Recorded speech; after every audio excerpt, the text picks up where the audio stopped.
Riker's book! Raising Sons in a Gynocracy, a guide for red-pilled men by Conrad Riker, available now. I was at a coffee shop last week when I overheard two women complaining about their husband. One said, "He never gets excited about my achievements. It's like he doesn't care."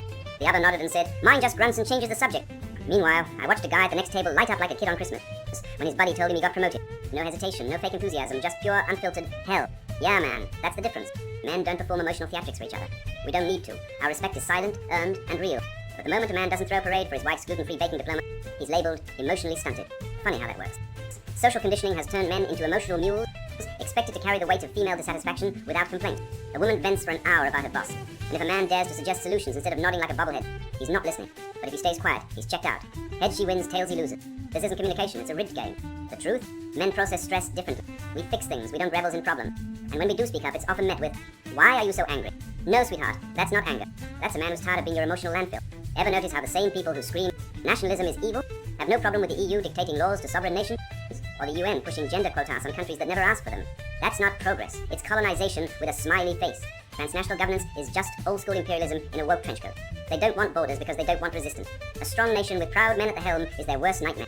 Look at Hungary. While the rest of Europe bent the knee to migration chaos, Viktor Orban said no. Result? Lower crime, stable culture, and a birth rate that isn't a funeral march. But the globalists call him a dictator. Translation? He won't play ball with their suicide pact. Here's a test. Ask a man what he'd do if he won 10,000.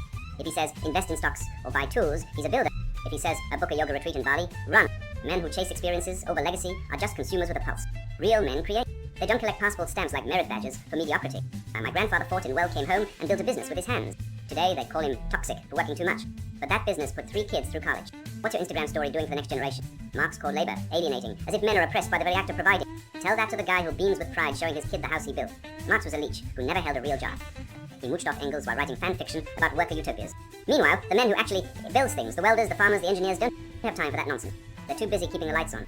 The only alienations here is feminists pretending men don't love their work. A woman forgets your birthday? No problem. A man forgets hers? War crime.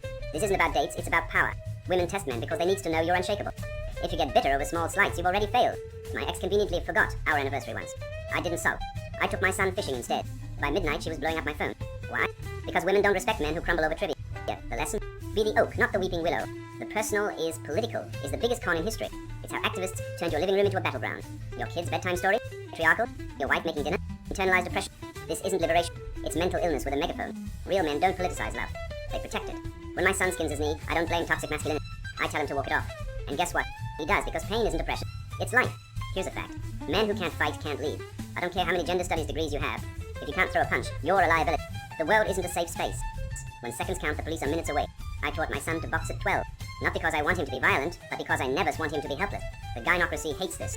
They want men soft, scared, and dependent. But civilization wasn't built by men who talked it out. It was built by men who could end the conversation. Raising Sons in a Gynocracy. A guide for red-pilled men by Conrad Riker. Buy now. Links below video.